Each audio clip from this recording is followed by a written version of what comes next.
મહેસાણા જિલ્લાના કરલી ગામના પ્રગતિશીલ ખેડૂત રમેશભાઈ સુથારે રાસાયણિક ખેતીનો ત્યાગ કરી માત્ર એક કાંકરેજી ગાયના સહારે પ્રાકૃતિક ખેતી અપનાવી સફળતાનું ઉત્તમ ઉદાહરણ પૂરું પાડ્યું છે। જીવામૃત અને બીજામૃતના પ્રયોગથી ખેતી ખર્ચમાં ધરખમ ઘટાડો કરીને તેઓ બાગાયતી પાકો તેમજ શાકભાજી દ્વારા વાર્ષિક 4 થી 5 લાખની માતબર આવક મેળવી રહ્યા છે।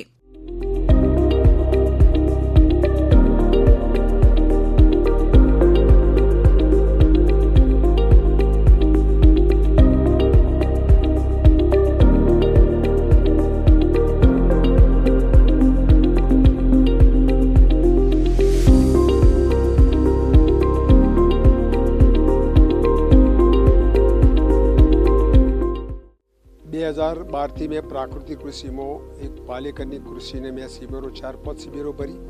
એમાં જે મિશ્ર કોપિંગમાં જે બાગબાની મોડેલમાં મેં શરૂઆત પપૈયાની ખેતી શરૂઆત કરી। પપૈયા સાથે ચીકુ, જામફળ, કેળ, ઓબા, સરગવા, લીંબુ, ફાલસા, કરમદા જેવા બાગાયતી પાકોનું મેં વાવેતર કર્યું અને મિક્સ ક્રોપિંગમાં અડદર, આદુ, સુરણ, શાકભાજી, તુવર જેવા દરેક પાકોનું મેં વાવેતરની શરૂઆત કરી। મારી પાસે એક સરકારી યોજનામાં ગાય નિભાવના ખર્ચમાં મને માસિક 900 રૂપિયાની સહાય મળે છે। એમાં મેં એક કોકરેજી ગાય રાખું છું। એ ગાયના આધારિત મેં એક જીવામૃત, બીજામૃત, ઘન જીવામૃત જેવું કલ્ચરો બનાવીને હું મારા ખેતીમાંનો પ્રયોગ કરીને મને ઉપયોગ કરું છું। હાલના ચાલુ વર્ષમાં મેં પપૈયા મિક્સ બધું બાગાયતીમાં અંદર મિક્સ ઇન્ટરક્રોપિંગમાં મેં આદુ, અડદર, સુરણ, કોબી, ફુલેવર, ગાજર, મૂળા, બીટ, ધાણા, લસણ, ડુંગળી જેવા પાકોનું વાવેતર કર્યું।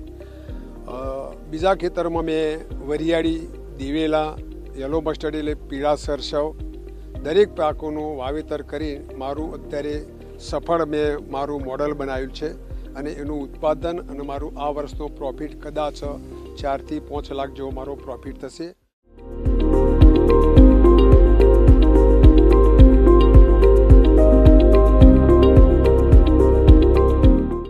ગૌ આધારિત ખેતી દ્વારા જમીનની ફળદ્રુપતા વધારવાની સાથે તેઓ ખેડૂત ઉત્પાદક સંગઠન FPO મારફતે અન્ય ખેડૂતોને પણ આ માર્ગે જોડી રહ્યા છે।